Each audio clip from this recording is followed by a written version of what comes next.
Vale. Entres gai torque para el fondo. En realidad no es así, es... Sí, pianche tekine på men. Pekins.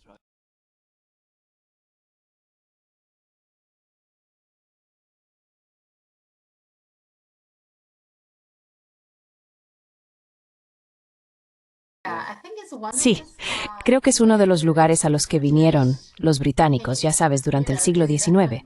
Uno de esos puertos. Absolutamente. Absolutamente. Ticket pequeño. Absolutamente. ¿También estaban allí los alemanes? Los alemanes estaban allí, porque quizá Alemania estaba en la provincia Shandong. Correcto. Sí, y luego, después de la Primera Guerra Mundial, durante las conversaciones de paz de París, el Tratado de Versalles fue recibido con mucha ira por parte de los chinos, porque los británicos y los franceses querían entregar ese territorio a Japón. En vez de devolvérselo a China, tras la derrota de Alemania, querían dárselo a Japón. Y de hecho, en ese asunto, fue con la ayuda de Estados Unidos que China finalmente recuperó Shandong. Así que, en ese caso, Estados Unidos actuó bien. No fue Woodrow Wilson, pero ¿quién fue el presidente después de él? Debería recordarlo. Sí, Harding, Warren Harding. Sí, Warren Harding estuvo en el cargo solo 2 años, pero hizo algo realmente bueno, por lo que creo que no se le valora lo suficiente.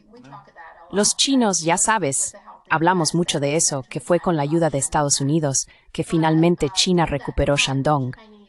Pero en ese momento, el diplomático chino se opuso firmemente al tratado y se negó a firmarlo. Eso también ayudó, pero en parte porque dentro de China también había protestas, así que eso fue parte de ello. La protesta stem fue 19. Sí, el 4 de mayo. Sí. Cruta acontecimientos importantes más en la historia de China. Muchas personas piensan que el movimiento del 4 de mayo contribuyó en parte al nacimiento del Partido Comunista en China, porque muchos de los activistas durante el 4 de mayo acabaron convirtiéndose en los principales miembros fundadores. Vaya. Sí, entonces los acontecimientos siempre están conectados, ¿verdad? Siempre lo hacen. Una cosa siempre beba a la otra. Quiero decir, Lenin dijo una vez, todo está conectado, sí es cierto. Por eso necesitamos aprender historia. Siempre hemos recordado la historia, ¿verdad? Lo sé, no solo para verla. Bueno, Catherine, que es académica, obviamente me está diciendo que en todo el Reino Unido los departamentos de historia están en crisis y se están cerrando. La enseñanza de la historia en las escuelas se está reduciendo continuamente. Tuvimos una larga conversación sobre esto el otro día, porque hay una crisis general de las humanidades en el Reino Unido, y no solo en el Reino Unido, por cierto, sino en la mayor parte de Europa occidental. Y obviamente, como profesora de humanidades, ella enseña inglés, está en primera línea de esta situación, pero dice que por mala que sea la situación para el inglés, para la historia es mucho, mucho peor. Eso es algo a lo que creo que los británicos deben poner atención. Yo tengo dicen muy orgullosos de su... El imperio, ya sabes, deberían... No lo hacen. No lo hacen. Como comentamos en un programa reciente, no hablan de ello. Quiero decir, hay algunos británicos, personas muy conservadoras y anticuadas, que están muy orgullosos de su imperio, pero en términos generales, dentro de la sociedad británica, es un tema que no se menciona. Es el no tema, lo cual en mi opinión lo explica todo. Es decir, para entender por qué Gran Bretaña está en el lío, en la situación en la que se encuentra hoy, hay que entender el imperio, cuyo final en realidad es algo relativamente reciente. Pero como he dicho, hoy es imposible hablar de ello. Y las historias serias, las novelas serias sobre el tema, las discusiones y las memorias apenas se publican.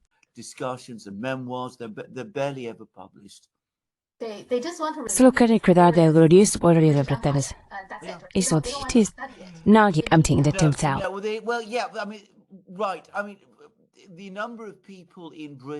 Correcto. El número de personas en Gran Bretaña que saben, por ejemplo, que en 1860 el ejército británico llegó a Pekín y quemó el Palacio Imperial.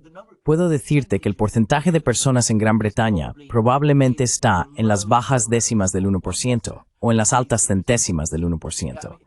Quiero decir, ese tipo de conocimiento detallado de la historia británica simplemente no existe aquí. La historia británica, tal y como se enseña hoy a los británicos, básicamente se centra en dos periodos. Uno es el de los siglos XV y XVI, la época de los Tudor, Enrique VIII e Isabel I, que puede presentarse como un periodo glorioso en la historia británica. Y el otro es la Segunda Guerra Mundial, con un enfoque en el periodo entre 1938 y 1941. Esos son los únicos dos periodos de la historia británica con los que los británicos tienen alguna familiaridad. Y, por supuesto, lo que saben de esos periodos, en cualquier caso, es en su mayoría un mito.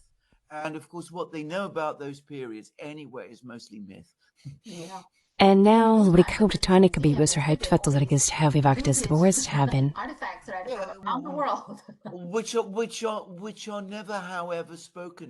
Sin embargo, nunca se habla de ellas como objetos saqueados. Simplemente están ahí. Y ya sabes, puedes ir y encontrar. Quiero decir, hace poco llevé a mis hijos al Victoria and Albert Museum, que es uno de los grandes depósitos de obras de arte saqueadas, si se me permite decirlo así. En cierto modo, es el mayor depósito individual de obras de arte saqueadas. Y estamos admirando todas las alfombras persas, y la porcelana china, y la india. Bueno, las exposiciones chinas en el British Museum son mejores, por cierto. Pero también hay cosas muy buenas robadas de los palacios en el V&A. Pero nunca hay ninguna explicación de cómo llegaron a Gran Bretaña. Nunca. Miras las etiquetas, miras los objetos. You look at the labels, you will look at the things. Nobody ever talks about this. Nadie habla nunca de esto, lo cual es muy extraño en cierto modo, porque ¿cuál es el propósito de exhibirlos? ¿Demostrar que fuiste un imperio poderoso en algún momento? Sí, ¿y entonces qué son estos? Bueno, vale, quiero decir, hay un cierto grado de apreciación estética real, y eso existe. Así que ya sabes, las alfombras persas, la porcelana china, tienen sus admiradores. Y si miras aquí, encontrarás todo tipo de libros sobre todos estos temas escritos por orientalistas occidentales, orientalistas ingleses y estadounidenses. Y ya sabes, verás que hay mucho de eso. Pero como he dicho, sobre la historia de fondo hay muy poco. Quiero decir, es como si el interés cultural fuera muy limitado.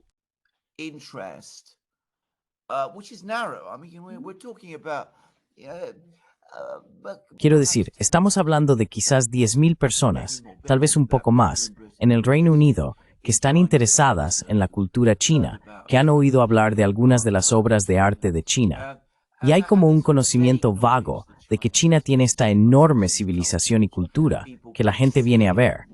Si hay una exposición, si China envía exposiciones de objetos encontrados en tumbas, los trajes de jade, ¿recuerdas? En los que enterraban a los aristócratas. La gente irá a ver eso. Y se me olvidaba, quiero decir, una persona del pasado de China que muchísima gente en el Reino Unido conoce, es Qin Shi Huang. Quiero decir, no el nombre exacto, sino por el ejército de terracota. Sí, principalmente por eso. Y ya sabes, porque construyó la Gran Muralla y todo eso, y que fue un hombre cruel y malvado, que es como siempre se le representa aquí, y todo eso.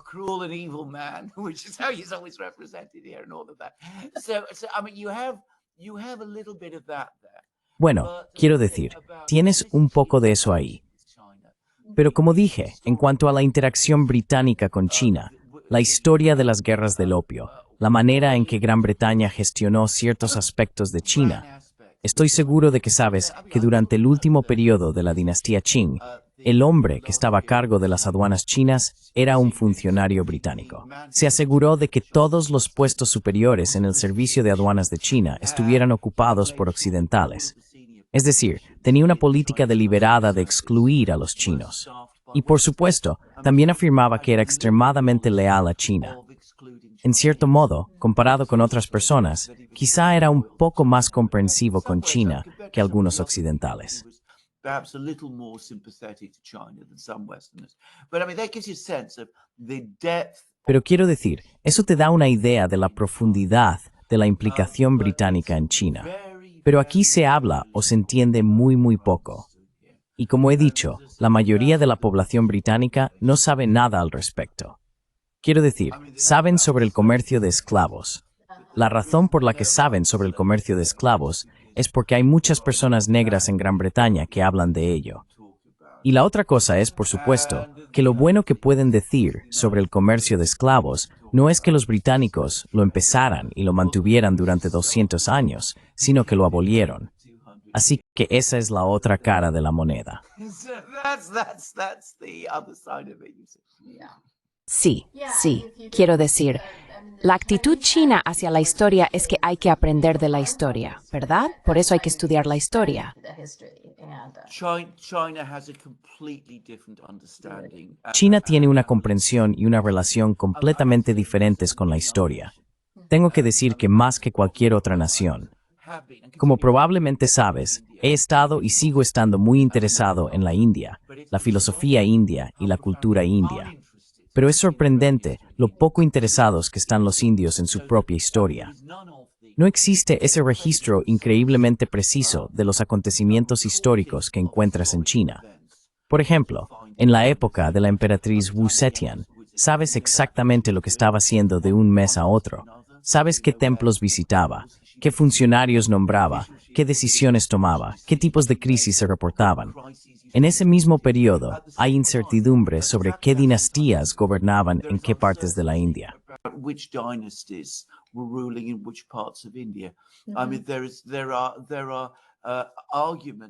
Quiero decir, hay argumentos que sitúan a determinadas dinastías en regiones concretas de la India, y hay debates sobre las épocas, y pueden estar separadas por 200 años.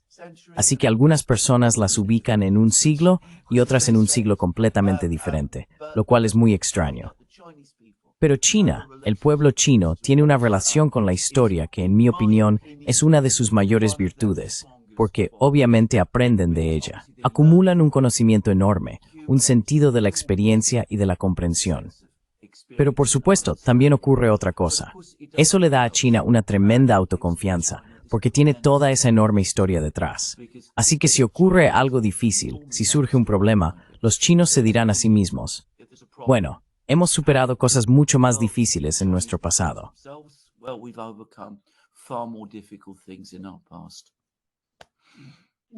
Sí, y hoy 1 de octubre es el Día Nacional de China.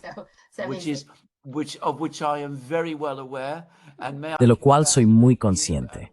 Y permítame felicitarle a usted y a todo el pueblo chino que está viendo nuestro programa en este día tan especial. Mis palabras sobre la historia china estaban, en cierto modo, destinadas a conducir precisamente a esto. Como he dicho, es un día extraordinario y uno que todos los chinos deberían celebrar. Y de hecho celebran, de eso no me cabe duda.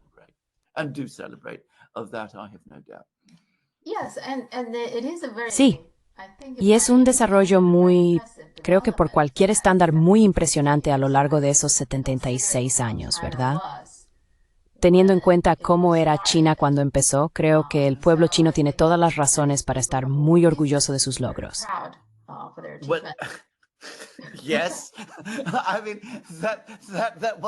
Sí, quiero decir, que uno tenga siquiera que responder afirmativamente a una pregunta así.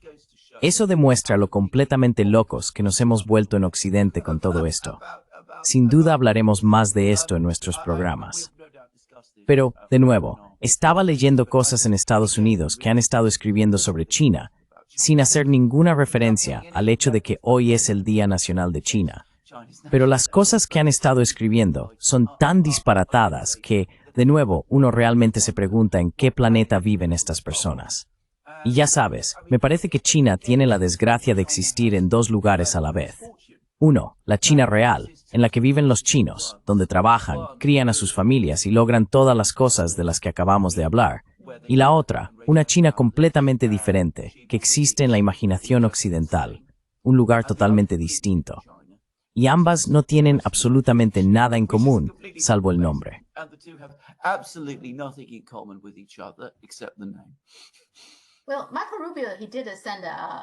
Bueno, Marco Rubio, él sí envió un saludo para felicitar, ya sabes, así que hizo eso. Pero si miras a los medios de comunicación principales cuando informan, Xi Jinping dio un discurso y decían, oh, ha vuelto a enfatizar que China debe unificarse con Taiwán.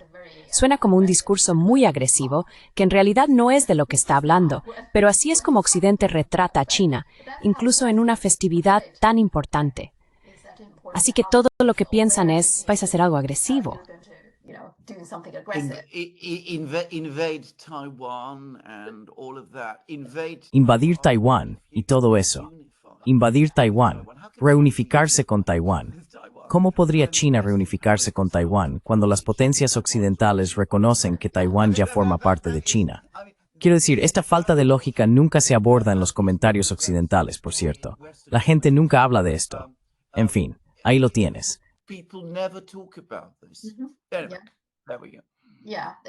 Sí, exactamente. Nunca reconocen el hecho de que ni siquiera la propia Constitución de Taiwán dice que es un país. Es parte de la República de China. Así que sigue siendo China. Sigue siendo Chinchi. Como bien dices, así se me asimema. Sí, bien. Así que China está celebrando su fiesta nacional y el gobierno de Estados Unidos está cerrando. Bueno, no lo entiendo del todo. Normalmente tendrían una resolución de continuidad. Así que esta vez los dos partidos están, supongo, tan divididos o algo así que ni siquiera tienen una resolución de continuidad. ¿Cuál es tu opinión sobre todo este cierre? Bueno, quiero decir, no voy a dedicar mucho tiempo a esto, porque es el tipo de teatro y psicodrama que le gusta a Estados Unidos. Sospecho que la razón por la que ocurre es porque conviene a todas las partes. Le conviene a Trump porque piensa que puede avergonzar a los demócratas.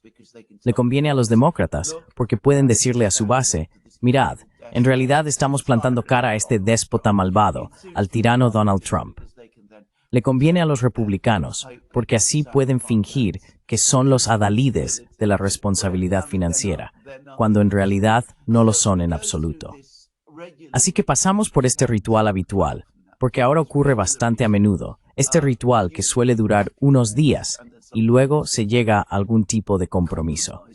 Y la historia de fondo es que la situación financiera del gobierno de Estados Unidos simplemente se deteriora, porque la carga de la deuda, en última instancia, sabatini.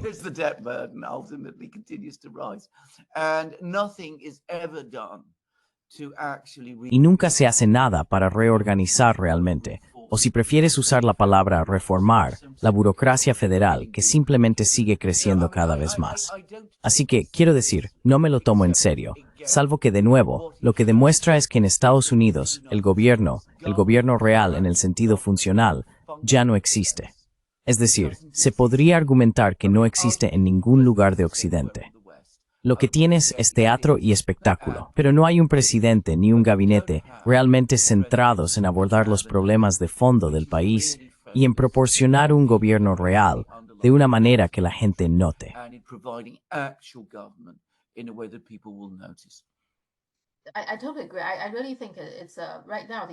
Estoy totalmente de acuerdo. Realmente creo que ahora mismo el gobierno de Sun no está funcionando, no solo Trump. Pienso que hay tantas cosas que no funcionan. Por ejemplo, en el Congreso, el presidente Johnson se negó a juramentar a una congresista recién elegida de Arizona. Hubo una elección especial y esta mujer, Adelita Grijalva, creo que así se llama, ganó en una elección justa y limpia y obtuvo el escaño, pero Johnson se negó a juramentarla. La razón principal fue para Johnson que fueron una sesión ordinaria. He said, okay, we don't have a regular session. I will swear her in a regular session. Well, la juraré durante una sesión ordinaria. Bueno, parte de la razón por la que no quieren tener una sesión ordinaria es supuestamente porque no quieren que los demócratas aprueben su proyecto de ley para mantener el gobierno abierto. Pero hay otra capa en esto. Thomas Massie y Marjorie Taylor Greene están presentando un proyecto de ley para forzar una votación sobre la publicación de los archivos de Epstein. Necesitan un voto más, tienen 217 y esta mujer sería el voto desde el número 218. Johnson no pide como resultado, no la cuo. ¿Cómo puede hacer eso? Ese es su trabajo. How can you do that? That's his Well, job. well, again, when governments Bueno, de nuevo, cuando los gobiernos se reducen a este tipo de cosas, cuando todo se basa en maniobras entre bastidores y procedimientos abusivos, por cierto, de eso tenemos mucho en Gran Bretaña hoy en día. Quiero decir, eso ocurre aquí todo el tiempo. Pero cuando eso sucede, cuando un sistema político se reduce a algo así, entonces uno tiene derecho a hablar de decadencia. Quiero decir, un sistema adecuado, funcional, dinámico, lleno de energía y propósito, simplemente no funciona de esa manera. De nuevo, como alguien que sí se formó como historiador, puedo decirlo de manera absolutamente concluyente.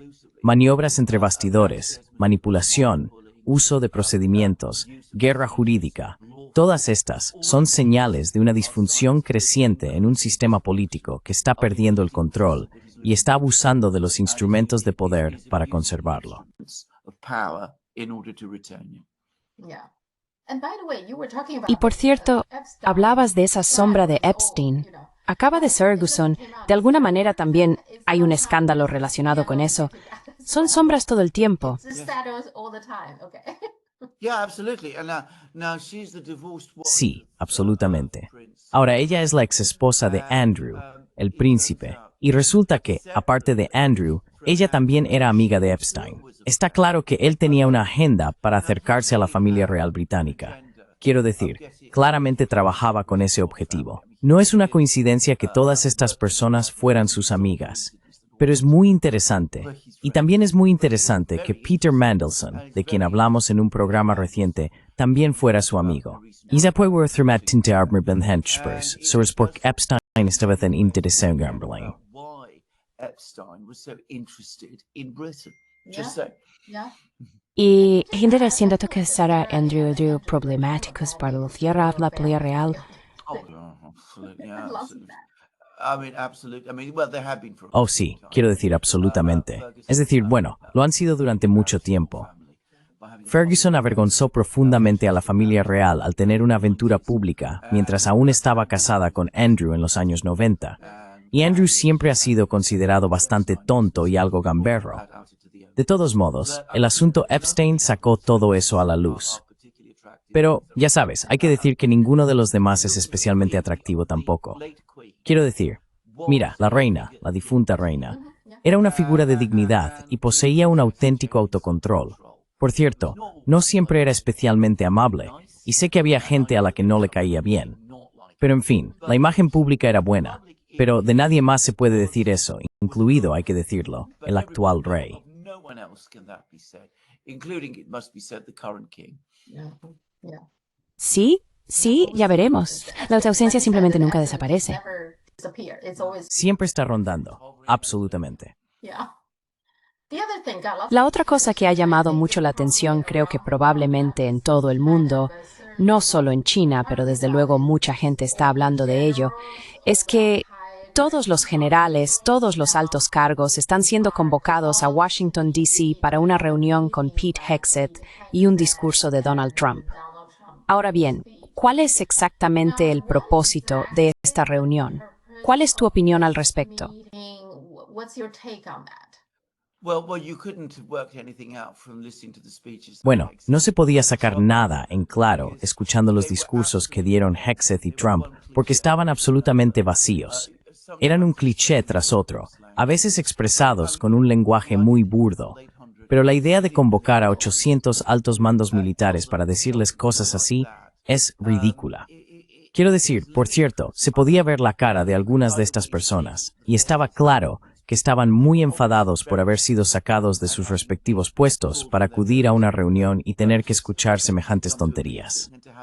Ahora bien, Eve Smith, que es la redactora jefe de Naked Capitalism, que por cierto es una página web muy buena, un sitio de noticias muy interesante, y a quien conozco un poco y tengo en alta estima, And whom I slightly know and think Yeah. highly of. She has suggested that in fact the Ella ha sugerido que en realidad el verdadero propósito de esta reunión era servir de tapadera para otras reuniones secretas que podrían haber estado teniendo lugar en privado entre Trump, Hegseth y algunos altos mandos militares, para informarles sobre planes para iniciar guerras en uno de dos lugares, o quizás en ambos. Uno de ellos es contra Venezuela. Debo decir que amigos míos en Estados Unidos me están contactando y diciéndome que conocen a personas en el ejército a las que están llamando y diciendo que se preparen para la guerra. Y el país del que se está hablando es Venezuela. and the country that's been talked about is Venezuela. So, it does look very. Así que ahora parece muy probable que un ataque contra Venezuela esté a la vuelta de la esquina, quizás a solo horas o días de distancia. Puede que ese haya sido uno de los temas de los que hablaban todas estas personas, o al menos algunos de ellos. Pero creo que el otro tema, el importante, es Irán. Y ha habido informes en los medios rusos, que nunca se ven en los medios europeos, pero los medios rusos están llenos de noticias sobre transferencias masivas de aviones de combate y aviones cisterna de Estados Unidos a Europa. Y los rusos piensan que esto parece ser, o bien un ensayo, o bien una preparación para un gran ataque contra Irán. Or preparation for a major strike on Iran. Sí, en apariencia parece una prueba de lealtad. Él básicamente dijo algo así como, si no te gusta lo que digo, puedes irte, pero entonces pierdes tu rango, ¿sabes? Así que una prueba de lealtad. Y hubo algunos discursos motivacionales y una sesión de fotos, supongo. Pero supongo que tiene sentido. You're absolutely right. I mean, again, it's Tienes toda la razón. Quiero decir de nuevo, es extremadamente gracioso que estén hablando de pruebas de lealtad en Estados Unidos y de que el presidente no confía en su ejército. No sé si la gente en China sabe sobre esto. Quiero decir, es una historia absolutamente absurda que Xi Jinping esté destituyendo generales por todas partes porque está bajo presión. E incluso he visto un informe absolutamente ridículo, un informe disparatado, que dice que ya ni siquiera tiene el control y que China está siendo gobernada por un comité militar. So, the same people who are spreading these stories in the Así que las mismas personas que están difundiendo estas historias en Estados Unidos, y tienes toda la razón, son las mismas que apoyan al presidente y al secretario de guerra, que están preocupadas por la lealtad del ejército estadounidense.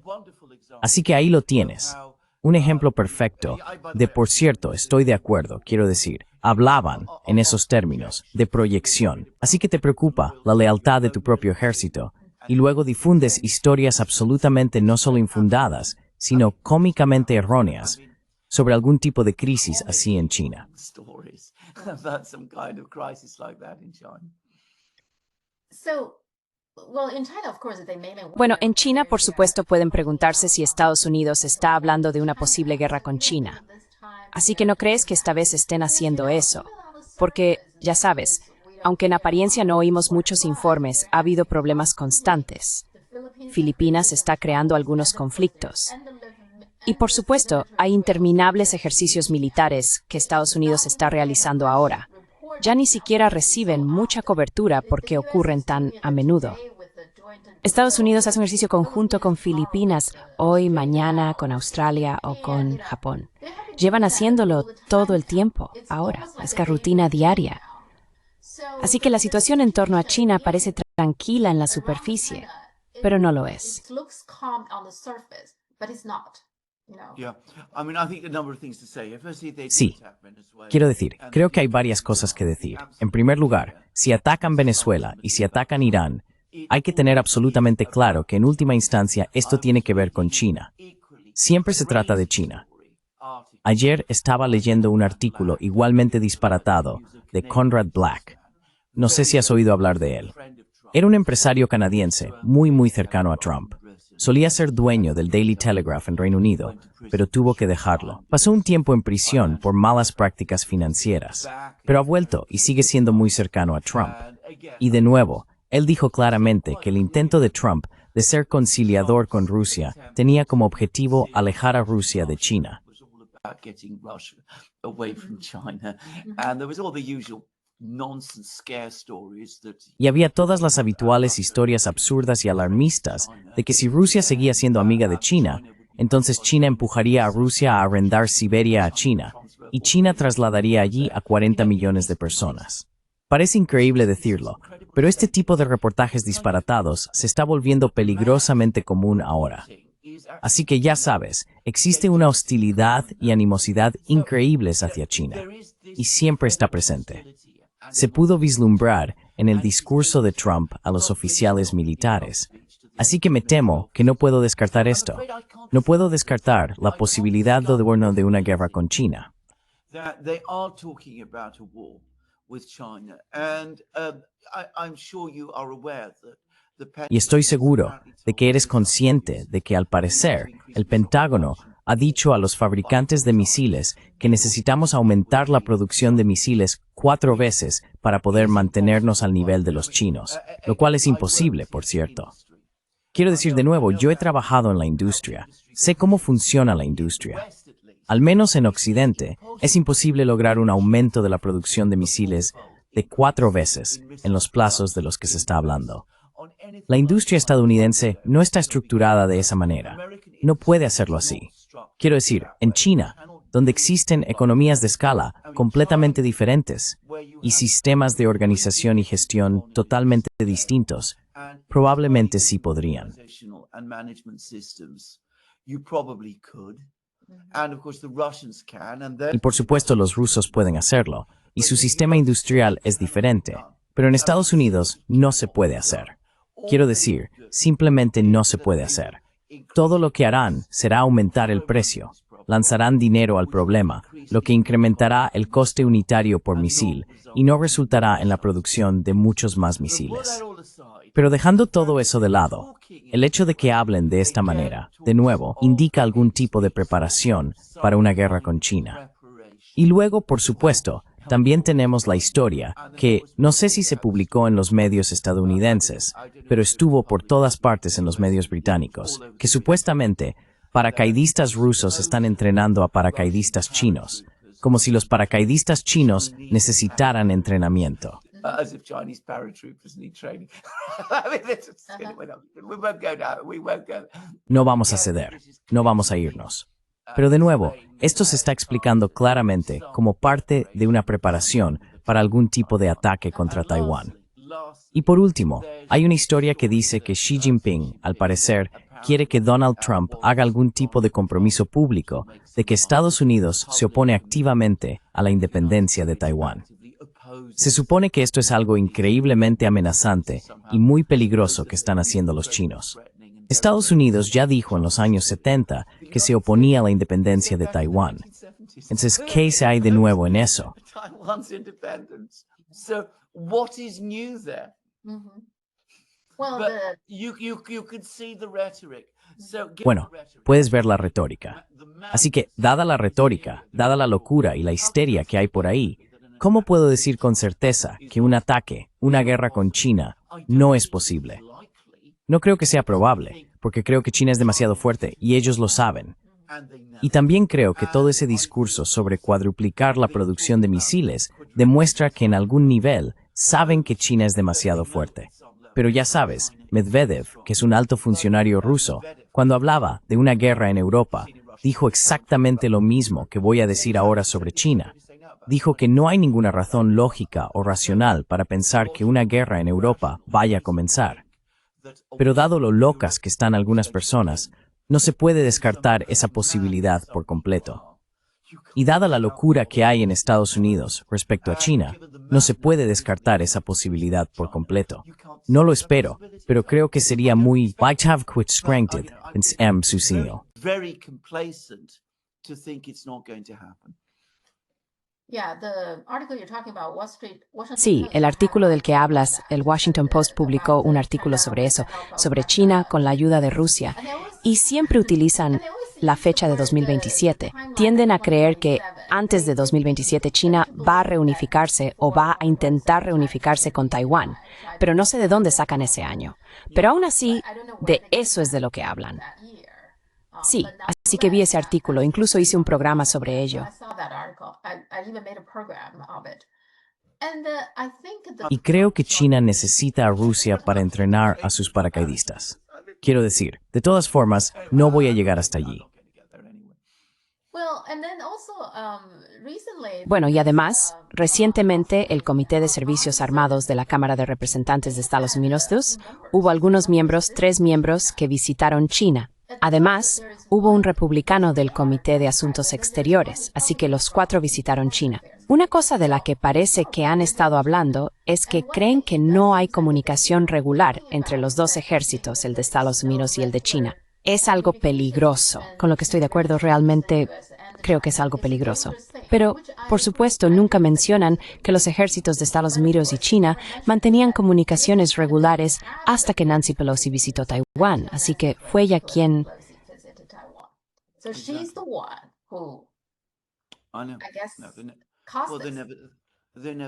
Lo sé, nunca lo dicen. Lo otro sobre esa visita, con lo que estoy de acuerdo en que fue una señal positiva, fue que Xi Jinping y Trump mantuvieron una conversación telefónica, y eso también pareció una señal positiva. Pero ahora estamos entrando en una situación muy peligrosa con esta administración, donde parece que se involucra en la diplomacia, y todo lo que hace es adormecer a la otra parte en una especie de falsa sensación de complacencia, y luego lanza un ataque. Hizo eso con Irán en junio, y lo hizo, como recordamos, con Hamas y Qatar hace solo un par de semanas. Y ya sabes, no digo que estén haciendo lo mismo con China, sería una locura hacerlo con China, pero nunca se puede estar completamente seguro de estas cosas. Y sí estoy de acuerdo, los contactos con el ejército chino, contactos militares, son necesarios, pero en última instancia, son las acciones estadounidenses las que han provocado que se rompan. Emetis kontakt kan kursts through small of pothamu, si or havrenes potited, no davritain. If the political relations are not fixed. Sí. Y luego, al parecer, después de que se marcharon, hubo una filtración que salió en los medios chinos diciendo que otro propósito de su viaje era pedir tierras raras. Al parecer, eso es lo que intentaban hacer. Bueno, eso es obviamente de lo que realmente se trata. Porque, quiero decir, volviendo a esa historia sobre producir 4 veces más misiles, ¿cómo vas a hacer eso si no tienes las tierras raras? Porque las tierras raras son esenciales. Así que quieren que China proporcione las tierras raras para poder fabricar los misiles con los que atacarán a China. Sí. Por cierto, sobre eso, ahora se están quejando de que le han dado dinero al gobierno argentino para estabilizar sus finanzas, y que Argentina ahora está vendiendo soja a China. A China. Sí. Al parecer, Besson tenía un mensaje, alguien lo vio. Sí, es una historia interesante. Bueno, eso demuestra cómo China está en el centro de todo. Sí. Vale, hablemos un poco de este tema globalista, internacionalista. La razón por la que quiero hablar de esto es que cuando miras el acuerdo de TikTok, Larry Ellison, por ejemplo, hay videos circulando de él hablando sobre la importancia de Israel. Y luego lo combinas con Netanyahu diciendo abiertamente que ahora mismo la compra más importante es TikTok. Así que parece que, para estos oligarcas sionistas en Estados Unidos, son ciudadanos estadounidenses. Y Michael Dell es otro. Y Anderson, Hollis, todos estos estadounidenses sionistas, su lealtad debería estar con Estados Unidos. Pero no lo siento así. No siento que su lealtad esté con Estados Unidos. Ni siquiera estoy seguro de que su lealtad sea tanto hacia Israel, aunque eso parece ser lo que afirman. Pero si realmente fueran leales a Israel, desde ya deberían saber que lo que está haciendo ahora mismo está perjudicando a Israel a largo plazo. Así que estas personas, creo que vosotros en Durán los llamáis los globalistas. ¿Podéis explicárselo a mi audiencia?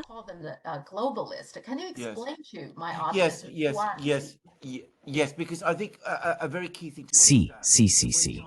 Porque creo que algo muy importante que hay que entender es que cuando China habla de globalización, por ejemplo, significa algo completamente diferente. Quiero decir, la idea china de globalización es un sistema en el que los países, las naciones y las personas de esas naciones pueden comerciar y hacer negocios y mantener buenas relaciones económicas entre sí en condiciones de paz y estabilidad internacional. y existen reglas y normas aceptadas que se siguen. Y en efecto, de lo que están hablando es, como he dicho, de un sistema internacional estable que abarca el comercio mundial y en el que todos, cada nación, tiene un interés económico particular. Has a particular economic stake. So, I mean, that's the Chinese conception of globalization. Quiero decir, esa es la concepción china de la globalización, que por cierto no es controvertida y no debería serlo, y que tiene una historia muy larga y rica en Occidente. En el siglo XIX, por ejemplo, los librecambistas en Gran Bretaña, que se oponían al imperio, es importante decirlo, y a la guerra, tenían figuras como Cobden y Bright, y más atrás, Adam Smith, quienes habrían respaldado esta visión que tiene China. A veces se dice que China es un país mercantilista, donde el Estado controla todo y continúa su poder en todo eso. Ese era el sistema al que se fue Cobden, Bright, Adam Smith, Rigaud, and for Smiths. Adam Smith and Ricardo and all those people opposed, but China's actual rhetoric. Pero la retórica y la práctica real de China son bastante diferentes. Se alinea más, como he dicho, con los librecambistas británicos del siglo XIX. Así es la visión china de la globalización. Ahora bien, lo que mi colega Alex Christoforou y yo queremos decir cuando hablamos de globalización es algo completamente distinto. Para nosotros, la globalización es una estructura económica, social y política en la que una clase definida de personas se ha separado básicamente de sus sociedades y de sus estados. Ya no consideran a los estados y naciones como entidades válidas y rechazan cualquier intento de los estados de imponer límites a su comportamiento. Por ejemplo, exigiéndoles que paguen impuestos. For example, by requiring them to pay taxes. I mean, that's a key thing. And basically function. Eso es algo clave. Básicamente funcionan fuera del sistema tradicional basado en los estados-nación, como entidades que existen más allá de él. En la medida en que reconocen a ciertos estados particulares, como Estados Unidos, como importantes, es porque ven a esos estados concretos, como Estados Unidos, como sus principales y más importantes protectores de sus intereses supranacionales, y como garantes del sistema que les beneficia específicamente a ellos. Así que estamos hablando, si se quiere, de una oligarquía internacional del dinero que ya no está anclada política ni institucionalmente. Ahora bien, eso absolutamente no existe en China. Now that absolutely does not exist in China. I mean, you don't have anybody. I mean, Quiero decir, no tienes ningún consejo de administración. Es decir, nombra a cualquier empresario chino. Él o ella sigue siendo un empresario chino. No son empresarios internacionales ni cosmopolitas como lo son las personas de las que acabamos de hablar. Y tienes toda la razón. Sí, algunos de ellos pueden tener ciertos sentimientos sentimentales hacia Israel, pero en última instancia no se trata de Israel. Se trata del sistema de riqueza y poder global que está concentrado en ellos mismos. Y sin duda, creen en algún nivel que este es el futuro de la humanidad, una especie de sistema no político. Non-political system. And I suspect that some of them probably believe that not only Y sospecho que algunos de ellos probablemente creen que no solo es el futuro de la humanidad, sino que representa el progreso humano, y que son ellos, mejor que los estados, las naciones, los gobiernos y los electores, quienes están más capacitados para trazar el camino a seguir para la humanidad en el futuro. Así que es un tipo de globalización profundamente diferente. Y por cierto, existe absolutamente. Escriben extensamente sobre sí mismos. No faltan comentarios y debates al respecto. Y todo está ligado a conceptos como el orden internacional basado en reglas, que por supuesto trata sobre las reglas que ellos establecen y que les benefician a ellos mismos. They set and which benefit themselves. And of course the United States too, but then the United States, as I said, is Y por supuesto, Estados Unidos también lo hace. Pero luego, como dije, Estados Unidos es el instrumento a través del cual se crea el sistema y mediante el cual se hace cumplir. Pero cerrar fábricas en América, clausurar plantas, despedir trabajadores, saquear el propio Estados Unidos, eso no es algo que sientan que no deberían hacer, porque no tienen el tipo de responsabilidad social que cabría esperar, por ejemplo, de los ricos en China. Y tampoco existen las restricciones políticas, administrativas y legales que allí limitarían ese comportamiento. Así que esa es la diferencia. That would restrain that behavior there anyway. So that is the difference. Well, I have so many questions. So, Bueno, tengo tantas preguntas. Entonces, eso es parte de... Creo que esa es parte de la razón por la que no siento que Estados Unidos sea siquiera un país completamente independiente, considerando, por ejemplo, la gran influencia que tiene Israel. Y no solo Israel, sino también Sudáfrica. Mira, si te digo Trump y refugiado en la misma frase, te parecerá muy extraño. ¿Por qué le importarían los refugiados a Trump? Pues bien, él estableció un programa para los agricultores blancos sudafricanos. ¿Y por qué hizo eso? Porque ya sabes, Peter Thiel, Elon Musk, David Sachs, estos sudafricanos claramente tienen influencia sobre él para que pusiera en marcha este programa. ¿Cómo lo sé? Pues porque los agricultores estadounidenses se están quejando de que parece que a Trump le importan más los agricultores sudafricanos que los estadounidenses. Y, por supuesto, siempre hay gente preocupada por la influencia británica y europea sobre las políticas estadounidenses. Entonces, ¿estás de acuerdo en que Estados Unidos en realidad no es un país completamente independiente por eso?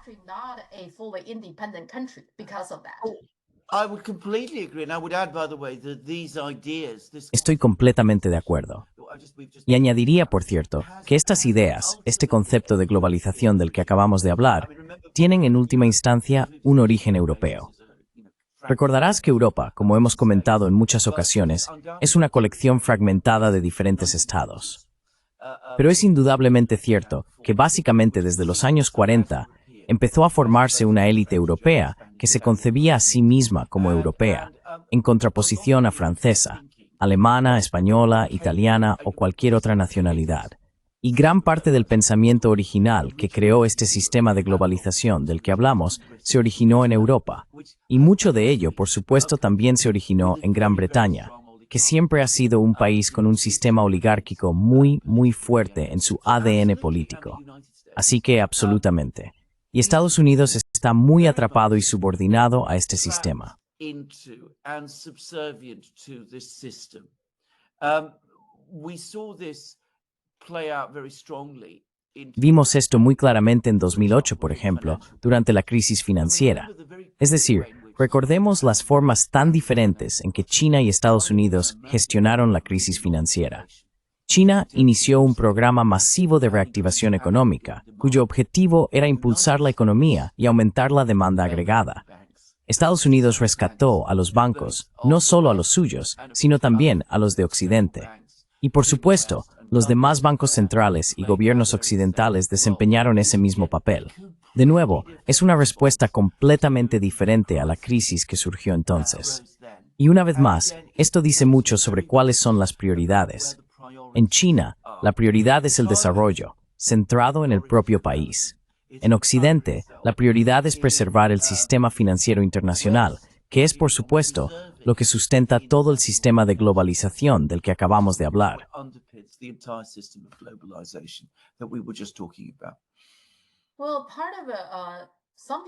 Bueno, parte de ello, algunas personas explican por qué ocurrió el rescate a Argentina, es porque algunos de sus amigos de Wall Street estaban apostando por Argentina.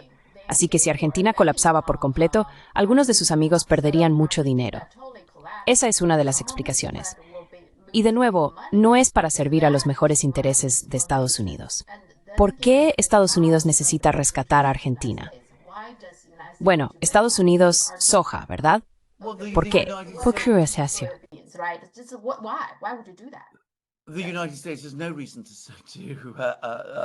Estados Unidos no tiene ningún motivo para apoyar a Argentina. Es tirar el dinero bueno detrás del malo, porque el gobierno argentino va a fracasar y su política económica está completamente equivocada. Y Argentina incumple sus pagos de forma reiterada. Por cierto, no digo esto como una crítica a Argentina ni a su gente. Creo que han sido desastrosamente mal atendidos, de nuevo, por una oligarquía económica. Pero eso es otra historia, que tendremos que tratar en un día completamente distinto. Pero tienes toda la razón. En este momento se está rescatando a Argentina, no para ayudar a Argentina, sino para preservar este, ya sabes, mito de Milei como ese gran revolucionario libertario y todo eso, pero también, sobre todo, revolutionary libertarian and all of that, but also mostly because not just friends of Bassett, but all kinds of people. porque no solo los amigos de Bassett, sino todo tipo de personas dentro de Estados Unidos apostaron por Milei y su éxito, lo cual, por supuesto, encaja perfectamente con lo que ellos quieren. Porque la manera en que Milei ha reorganizado o intentado reorganizar la economía en Argentina responde completamente a los intereses de esas influencias globalistas de las que estamos hablando. En fin, apostaron por él y ahora temen perder esas apuestas. Hay alguien que salió muy bien parado en la crisis financiera de 2008. Socialismo para los ricos, capitalismo depredador para los pobres. Predatory capitalism for the poor. Yeah. Sí, y entonces, ¿cómo encajas a los internacionalistas en esto? ¿Cuál es la diferencia ahí? What's the difference Yes. there? Yeah, okay, so internationalism, and remember, I was part Sí. of the Bien, entonces, internacionalismo. Y ya sabes, recuerda que yo formaba parte de la antigua izquierda socialdemócrata y socialista europea. Mi padre, como descubrí claramente, tenía simpatías comunistas. En fin, este es muy claramente el viejo mundo del que yo formaba parte. Y básicamente se desarrolló, fue una concepción que surgió en el siglo XIX. Y está muy relacionada con Karl Marx y la influencia de Karl Marx. Y la cuestión era que Marx decía que por encima de todo, existe la lucha de clases. Existe la lucha entre clases. Y actualmente, en el periodo presente de la historia, esto se expresa como la lucha que tiene lugar dentro de las sociedades capitalistas entre el capital y el trabajo. in capitalist societies between capital and labor. And out of that, the understanding grew. Y a partir de ahí surgió la comprensión dentro de los movimientos sindicales de la clase trabajadora internacional, Mostly in principalmente en Europa, pero también en cierta medida en Estados Unidos, de que, dado que el capital está organizado internacionalmente, un capitalista en Nueva York puede invertir y construir una fábrica en Alemania y puede enfrentar a los trabajadores alemanes contra los trabajadores estadounidenses. Así como el capitalismo está organizado internacionalmente, también debería estarlo el trabajo. international. Y de esto surgió la idea de que los trabajadores de todos los países, y ten en cuenta que estamos hablando del siglo XIX y principios del XX, así que se trata principalmente de países europeos y occidentales en ese momento, deberían unirse. European and Western countries at that time. But workers had more in Pero los trabajadores tenían más en común entre ellos que con los amos capitalistas que los explotaban. who were Y de ahí surgió la idea de la solidaridad internacional de la clase trabajadora, la solidaridad de los pueblos oprimidos. solidarity of Ahí fue donde se desarrolló. Y luego, tras la Revolución Rusa, se desarrolló aún más, porque la Unión Soviética se estableció como el primer Estado socialista, el Estado que representaba los intereses de la clase trabajadora, el proletariado. Otro de ese aspecto, en los años 1930 y 1940, fue que parte de la desigualdad de la clase dura consisteva en apoyar el Estado obrero, y era la Unión Soviética. was to support the worker state, which was the Soviet Union. Now that caused a lot of trouble later because, of course, the Soviets. Eso causó muchos problemas más tarde porque, por supuesto, los soviéticos, después de la Segunda Guerra Mundial, afirmaron que eso les otorgaba una especie de primacía en el movimiento comunista internacional. Well, Y eso fue rechazado de manera evidente, especialmente en China también. Y todos conocemos las tensiones de esa historia. Pero se puede ver de qué iba el internacionalismo de izquierdas. Yo viví todo eso. Fui absolutamente parte de ello. Recuerdo que cuando los trabajadores hacían huelga en Gran Bretaña, por ejemplo, en una fábrica de automóviles, los trabajadores de una fábrica de automóviles en Alemania restringían su trabajo para que los coches no se exportaran de Alemania a Gran Bretaña y así no perjudicar a los trabajadores en huelga en Gran Bretaña. in order to undermine the striking workers in Britain. And, right up until the 1970s, this was absolutely. Sabes, hasta la década de 1970, esto formaba absolutamente parte del patrón de las relaciones industriales y el internacionalismo. Y luego, por supuesto, también se expandió al antiimperialismo, que las personas en las colonias europeas eran parte de los oprimidos. Así que el internacionalismo significaba ser antiimperialista. Y esto es muy importante, Así que cuando Gandhi vino a Gran Bretaña, por ejemplo, en la década de 1930, las comunidades de clase trabajadora salieron a apoyarle porque apoyaban la independencia de la India y se oponían, por cierto, se oponían firmemente a todos los intentos de mantener y preservar el imperio en todo tipo de lugares. Y se podía ver cómo todo eso se desarrolló. Es algo que ya no existe en Occidente.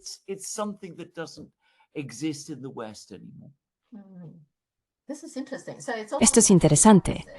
Así que es casi lo contrario. Los globalistas son el capital sin fronteras y los innalís son trabajadores sindicalizados sin fronteras.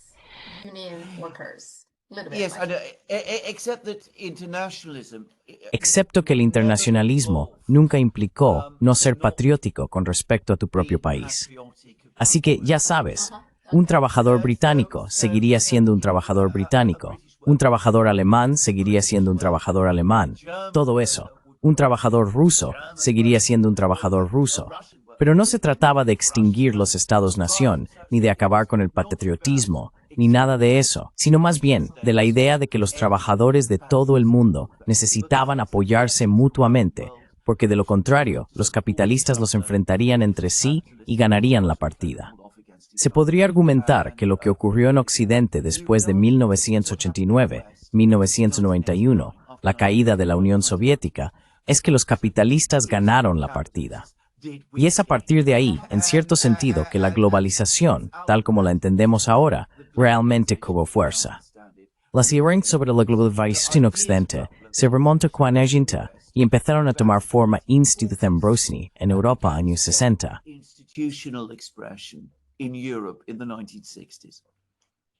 Entonces el internacionalista trata sobre la solidaridad, ¿verdad? Solidaridad, exactamente. Eso es lo fundamental. Y por cierto, China, la Guerra Fría fue absolutamente parte de esto. Quiero decir, China desempeñó un papel absolutamente esencial, por ejemplo, en los movimientos de liberación nacional en África, en los años 60 y 70. Siempre estuvieron ahí. Vale. Sí. Creo que en el fondo el problema de Estados Unidos es que está controlado por una especie de oligarquía capitalista sin fronteras. No les importa este país. De verdad que no. Correcto, absolutamente. Absolutamente correcto. Mientras que a los trabajadores siempre les importan sus países porque viven allí. Verás, para un empresario oligárquico globalista occidental, al final, donde viva no importa. Sí, sí. Y Peter Thiel incluso dijo en una de sus entrevistas, él mismo dijo, oh, si Trump no gana esto, me voy a ir. Así que para él es como, vale, si las cosas no salen como quiero, me mudaré a otro sitio, ¿sabes? Absolutamente. Él no tiene esto, sí. Y recuerda, él viene de Sudáfrica, originalmente del este de Alemania. Así que para él no importa dónde viva. Sí, Oriente Medio. ¿El acuerdo de paz de Trump de 20 puntos? No lo sé. Primero, él nunca consultó con ningún palestino, ¿verdad? Ni con Hamas, ni con Fatah, ni con nadie. Simplemente lanza esto a los palestinos para que lo acepten. Y si no lo aceptan, simplemente continuaremos, ya sabes, con el genocidio. Básicamente, eso es lo que es, ¿no?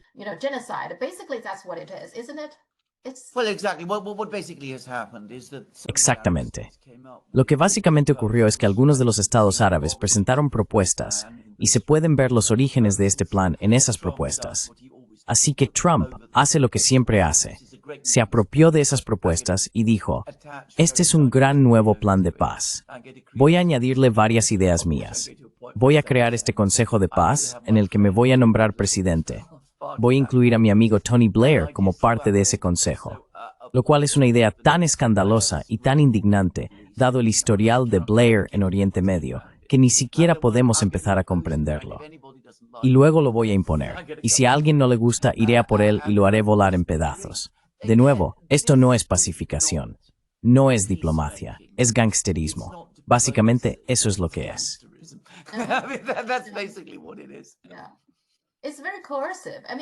Es muy coercitivo. Quiero decir, le deja muy poco margen a más.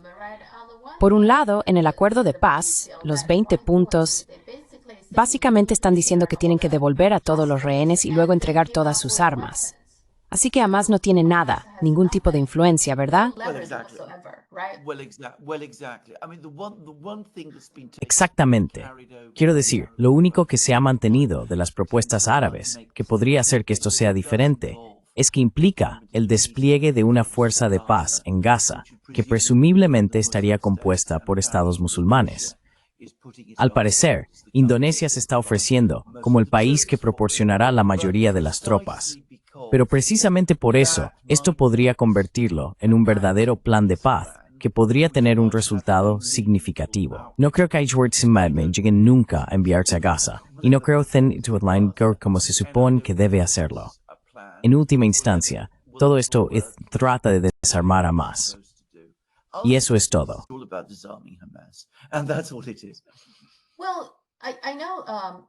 Bueno, sé que Indonesia ofreció eso, pero ahora tienes a Trump y Tony Blair al mando. Ellos pueden rechazarlo, ¿no? Pues lo harán. Y los soldados británicos básicamente tomando el control. ¿Y después qué? Si las FDI no se retiran, ¿por qué deberíamos confiar en que las FDI se retiren gradualmente?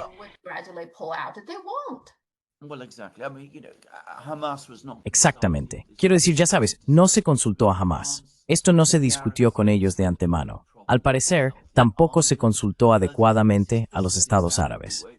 Como he dicho, esta es exactamente la forma en que la administración Trump hace todo ahora. Decide las cosas por sí misma, negocia consigo misma y luego le dice a todo el mundo, miren, esta es la decisión que hemos tomado, deben aceptarla y hacer lo que queremos. Y por supuesto, no va a cambiar nada. La guerra continuará, la violencia continuará, pero podrán decir, bueno, ya sabes, teníamos este plan maravilloso, esta oportunidad para la paz. Y fueron estos malvados de Hamas quienes básicamente rechazaron la propuesta. Sí, creo que eso es lo que va a pasar. Y es casi como la declaración Balfour otra vez, sin preguntar a ningún palestino, simplemente imponiéndoselo, tenéis que aceptarlo. Y si no lo aceptáis, entonces es todo culpa vuestra. Seguiremos con el genocidio, ¿verdad? Absolutamente. Mientras tanto, sorprendentemente, Netanyahu sí se disculpó con Qatar. ¿Qué opinas de ello? Yo soy muy desconfiado al respecto. Bueno, quiero decir, es una disculpa completamente falsa. Lo hizo porque Trump se lo pidió. Pero Netanyahu no siente esa disculpa, y no creo que nadie crea que lo haga sinceramente.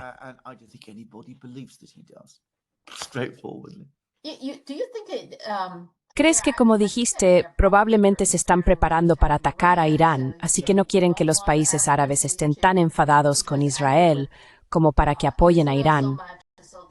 Quizá más o menos, al menos un poco.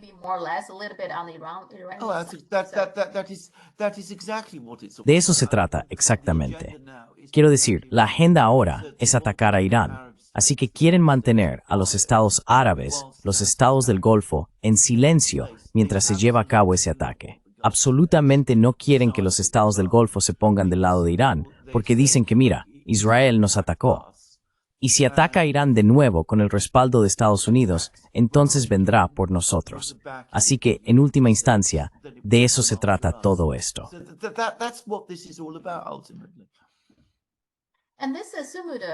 Y esta supuesta flotilla, este barco, todo este apoyo, quiero decir, ayuda, es eso un poco como el internacionalismo en acción. Todos son de diferentes países, ¿verdad?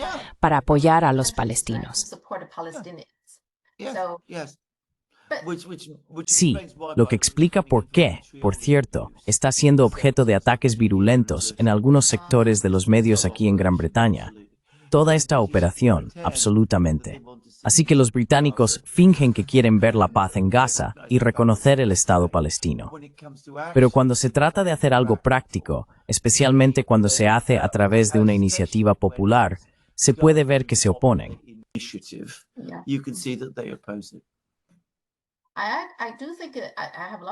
Creo que tengo mucho respeto por estas personas.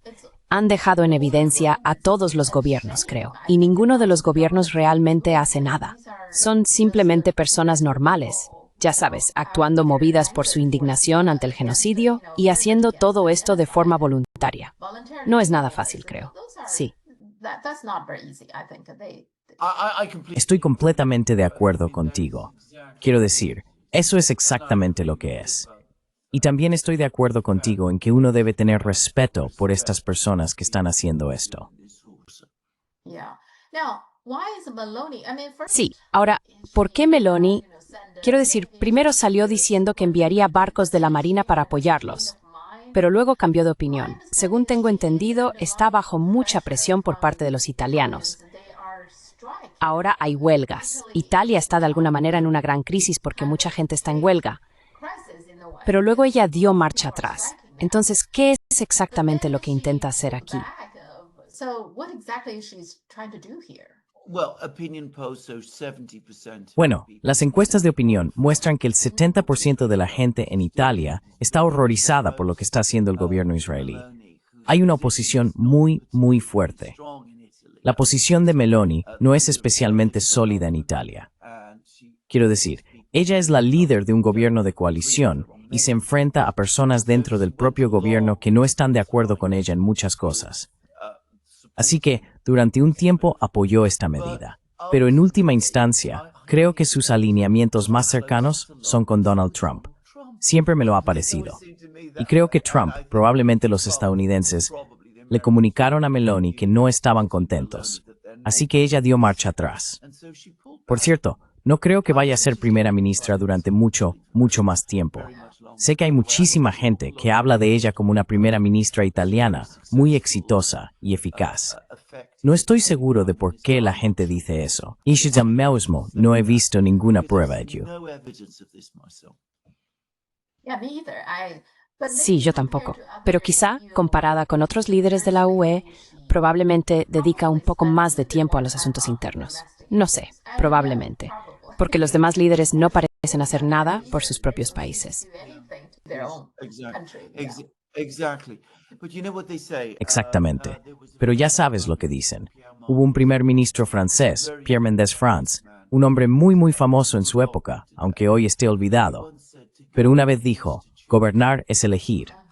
No puedes encontrar a ningún líder político en Europa que esté dispuesto a hacer eso, que esté dispuesto a tomar decisiones que vayan en contra de las ortodoxias dominantes, sean las que sean. You know, the mainstream orthodoxies, whatever they are.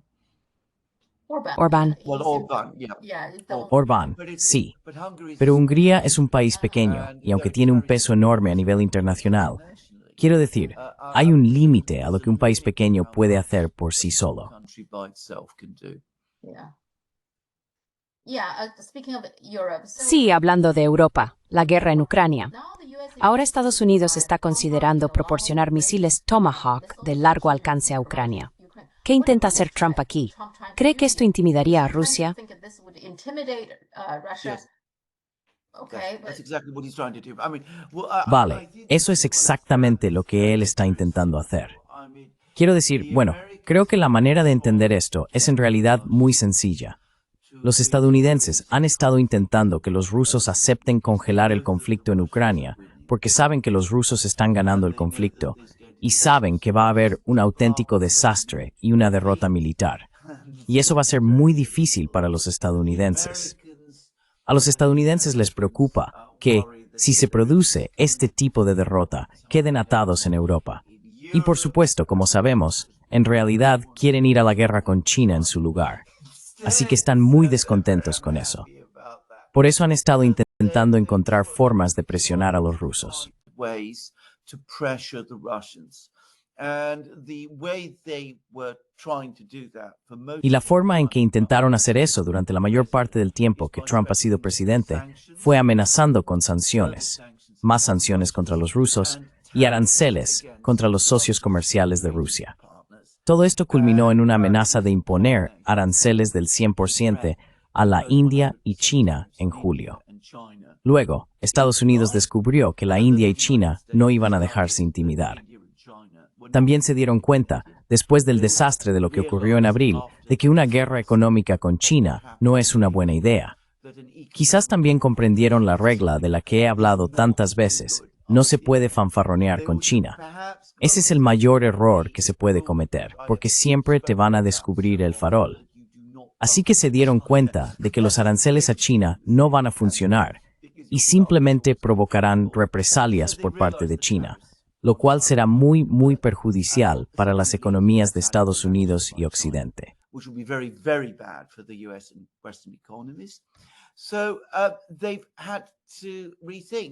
Así que han tenido que replanteárselo y ahora se dan cuenta de que los aranceles y las sanciones no van a lograr el resultado.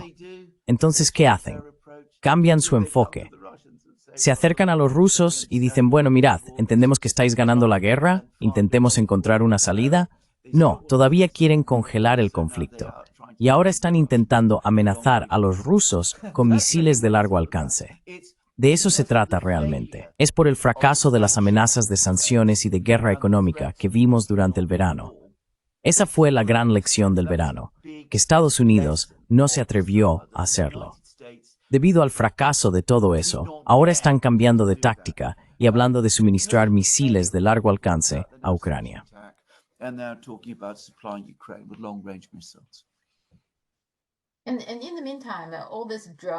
Y mientras tanto, todos estos drones que supuestamente vienen de Rusia, pero parece más probable que, no sé, sea Ucrania enviándolos para empeorar las cosas o algo así. Quiero decir, la reacción es un poco extraña de alguna manera. No siento que ninguno de estos países como Polonia o Dinamarca realmente quiera entrar en una guerra a gran escala con Rusia, pero al mismo tiempo también exageran este asunto. Entonces, ¿qué es exactamente lo que quieren?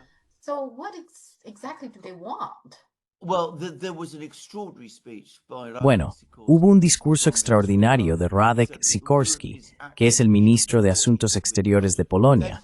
Dijo que Europa está realmente en guerra con Rusia. Realmente está en guerra con Rusia.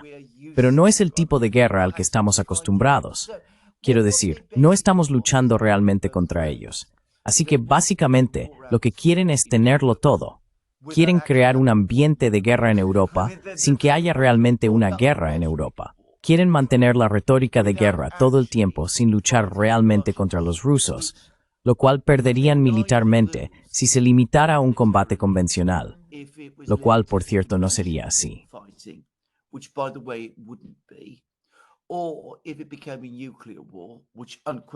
O si se convirtiera en una guerra nuclear, lo cual indudablemente ocurriría, sería el fin de Occidente.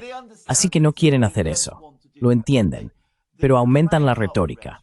Convierten en grandes problemas estos incidentes que en realidad son menores. Quiero decir, supongamos que fueran drones rusos. Nunca he dicho eso. Personalmente no lo creo. Pero supongamos que fueran drones que se desviaron de su curso. Los rusos ofrecieron hablar sobre esto. Ya sabes, no llevaban explosivos. No mataron a nadie. Entonces no tenía intención de matar a nadie.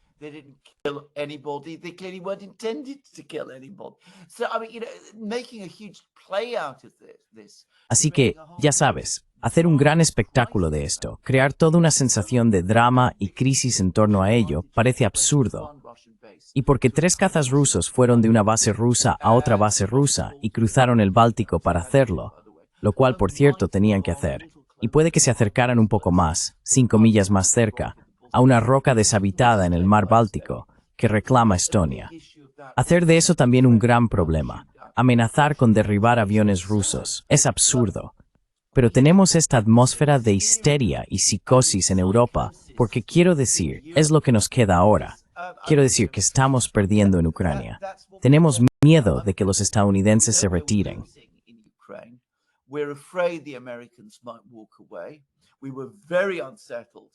Nos sentimos muy inquietos por esa publicación en Truth Social que Trump publicó hace aproximadamente una semana, en la que dijo que los rusos están perdiendo la guerra. Así que, por lo tanto, no tengo que hacer nada.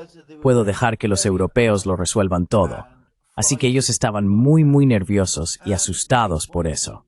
Y quieren que los estadounidenses vuelvan a implicarse. Y les gustaría que los estadounidenses se enfrentaran a los rusos. Siguen creyendo que los estadounidenses tienen ese poder.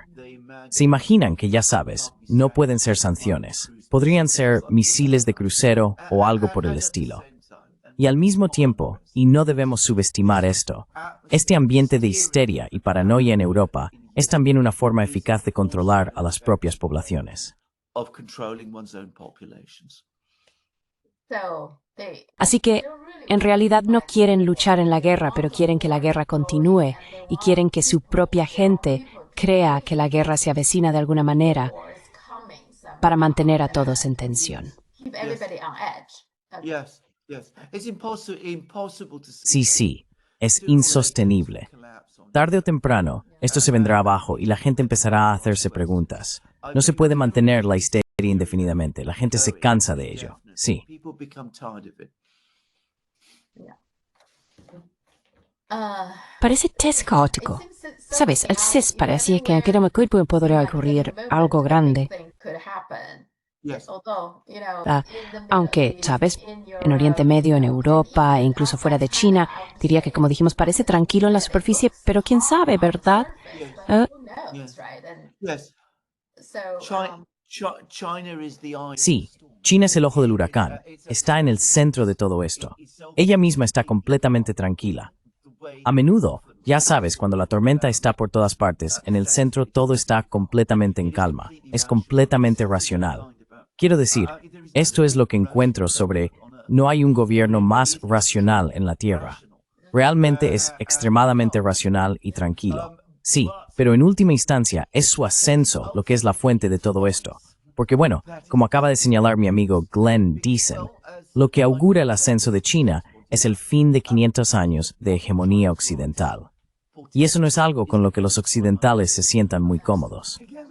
And that isn't something that Westerners find very easy to come to terms with. Yeah. So all of this hysteria, all this madness, all these Así que toda esta histeria, toda esta locura, todas estas guerras y batallas que se han librado en todo tipo de lugares, especialmente en Estados Unidos, con su propia autoimagen como, ya sabes, la nueva civilización, la frontera de la civilización, la vanguardia de la humanidad y todo eso, el país excepcional y todo lo demás. Quiero decir, al enfrentarse al hecho de que otra nación, una nación no europea, lo que es peor aún, está logrando ahora las cosas que China está logrando, que es muy probable que lidere el mundo en IA. Por cierto, hay un gran artículo en el Financial Times sobre Nvidia y el hecho de que los chinos no quieren los chips de Nvidia, y sobre cómo Occidente subestimó gravemente a Huawei, solo por mencionarlo. Así que, ya sabes, todo eso. Quiero decir, esto es algo tan imposible de asimilar o aceptar para los occidentales que los está volviendo locos. or accept that it is driving them mad. Sí, bueno, pero creo que esa obsesión podría acabar perjudicándoles, ¿no? En lugar de les está perjudicando ahora. Sí, quiero decir, ya les está perjudicando.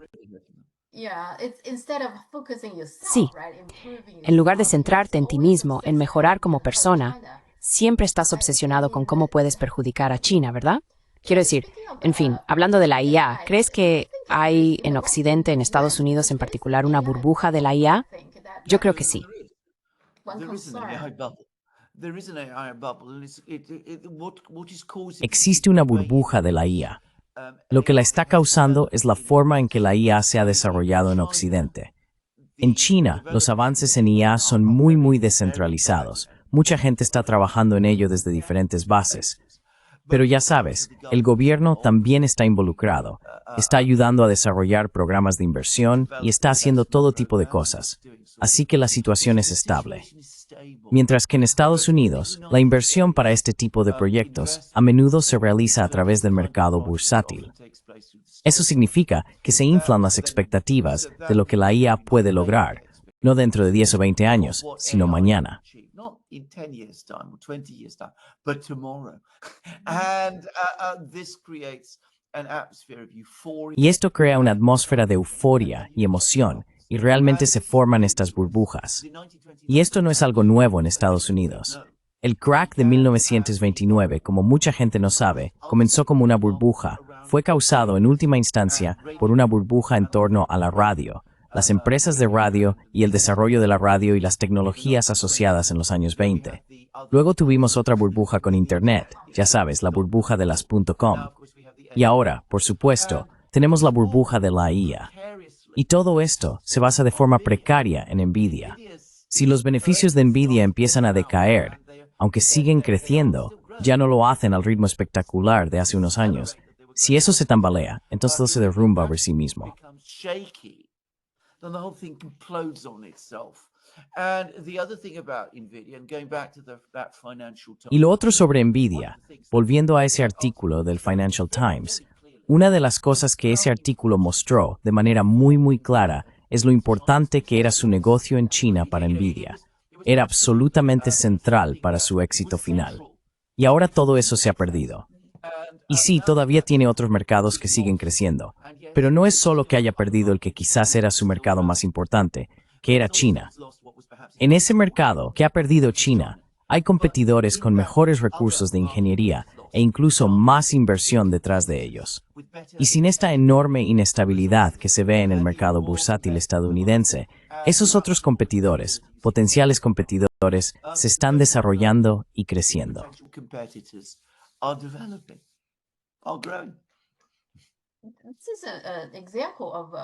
Este es un ejemplo de lo autodestructivos que pueden ser los Estados Unidos, ¿verdad? Porque está tan obsesionado con China. Así que, vale, los chips de Nvidia no pueden ir a China. Bueno, al final eso perjudica a Nvidia, ¿no? Porque Nvidia en ese proceso perdió su mayor mercado, que es China. Eso está perjudicando a la empresa estadounidense Nvidia, ¿verdad? Así que...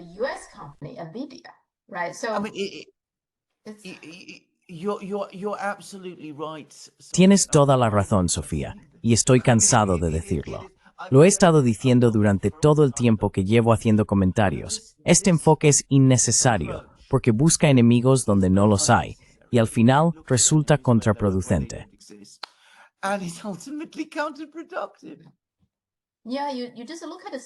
Sí, solo tienes que fijarte en algunas de sus acciones. Ya puedes notar que no tiene sentido. Nvidia está invirtiendo $100,000 millones, creo, en OpenAI. A cambio, OpenAI va a usar ese dinero para comprar chips de Nvidia. Eso me parece una estafa. Es una estafa. Quiero decir, es un esquema Ponzi. Es una especie de esquema Ponzi. No es una política de marketing, ni una política económica, ni una política industrial. Es crear una máquina de movimiento perpetuo. Eso es exactamente lo que es. Sí, lo es. Además, OpenAI anunció que va a invertir $300,000 millones con Oracle de Larry Ellison para construir un centro de datos. Bueno, el valor total de mercado de OpenAI es inferior a $300,000 millones. ¿De dónde van a sacar el dinero para invertir en un centro de datos allí? Todo esto simplemente no tiene sentido.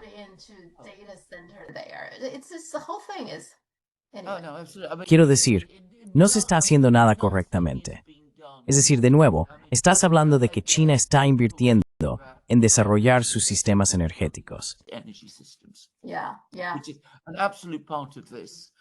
Esto es una parte absolutamente fundamental de todo esto. Y ten en cuenta que se trata de un sistema dirigido por el Estado. Rusia también lo es, por cierto. Putin dio un discurso muy interesante.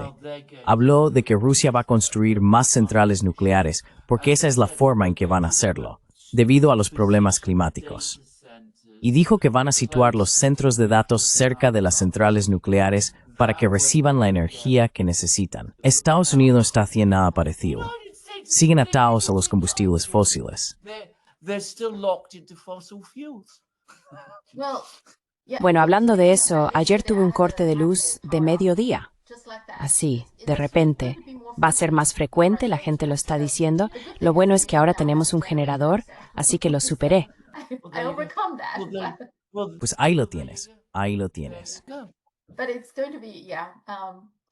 Pero así va a ser, sí. Y en cuanto a Trump, ellos sí prestan atención al problema de la electricidad, pero para Trump, la forma de generar energía, su solución es que dijo que eliminará toda la burocracia, lo que significa que no habrá más regulaciones. Pero para este tipo de cosas sí necesitas regulaciones, ¿verdad? Sí necesitas planificación. No puedes simplemente dejar que la gente construya cualquier cosa en cualquier sitio. Sería, no sé, ineficiente en muchos sentidos. Oh, absolutely. If you have a completely fragmented Oh, electricity absolutamente. generation Si tienes una industria de generación eléctrica completamente fragmentada, que es hacia donde nos dirigimos en Estados Unidos, y también ocurre en Gran Bretaña, eso inevitablemente conduce a un mayor grado de regulación. Una cosa sigue lógicamente a la otra, y también hace que el sistema en cierto sentido sea más burocrático. Si tienes un sistema de generación de energía más planificado, no necesitas todas esas regulaciones ni toda esa burocracia, porque puedes imponer disciplina a través de las estructuras de planificación. Ahora, esto es obvio. De nuevo, cualquiera que trabaje en la industria lo entiende. ¿Cuántas personas en el gobierno lo hacen?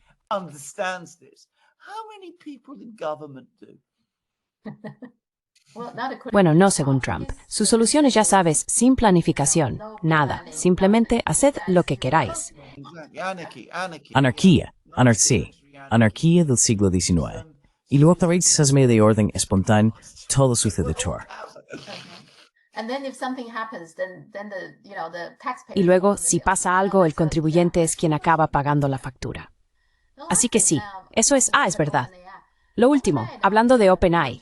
OpenAI va a lanzar ahora una aplicación que es similar a TikTok, una especie de red social, pero solo permiten, creo, un enfoque en películas, cortos y videos generados por IA, etc. Ahora, esto nos afecta a todos, ¿verdad? Creo que todos somos creadores de contenido. ¿Cuál es tu opinión al respecto?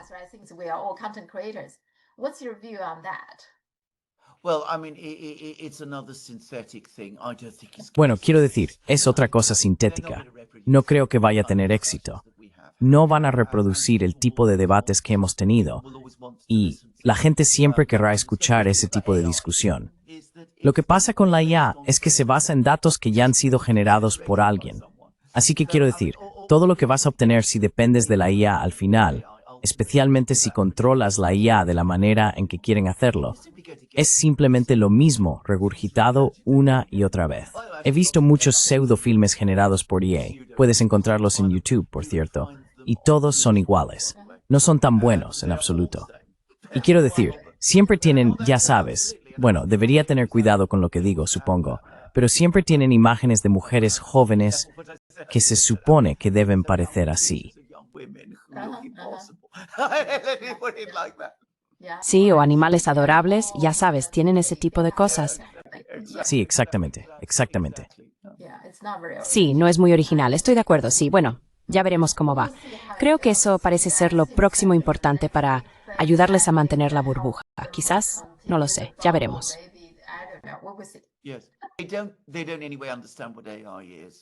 Sí, no entienden en absoluto lo que es la IA. Y no entienden cómo usar la IA. Quiero decir, la IA es revolucionaria, va a cambiarlo todo, pero no la entienden. No entienden la tecnología. Se imaginan que va a ser como el ordenador de Star Trek, capaz de pensar y razonar por sí mismo. Quizá algún día tengamos algo así, pero eso no es lo que es la IA. La IA es una herramienta enorme, enormemente poderosa, que los seres humanos pueden utilizar. Y sabes, en una de las cosas que he oído decir algunas personas que saben sobre China, es que en última instancia, al contrario de lo que muchos en Occidente creen, es muy centrada en el ser humano. Sí, creo que mucha gente probablemente sobreestima lo que la inteligencia artificial puede hacer.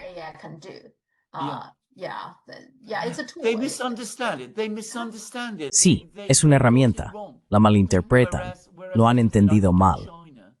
Mientras que, como he dicho, creo que en China, en parte por la forma en que se ha desarrollado y por el hecho de que mucha más gente está implicada en el desarrollo de la IA en China, no es un pequeño grupo de oligarcas, ya sabes, personas como Elon Musk y Peter Thiel y todos esos, que tienen una perspectiva muy jerárquica sobre la IA.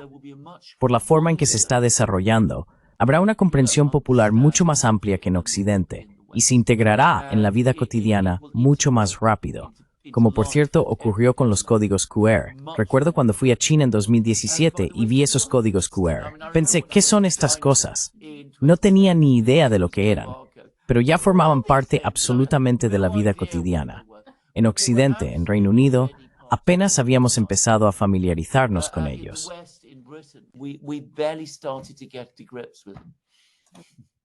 Sí, es cierto. El código QR en realidad contiene mucha información. Ahora que lo mencionas. Vale, de acuerdo, ya veremos. Hablemos la semana que viene. Muchas gracias. Adiós. Bye.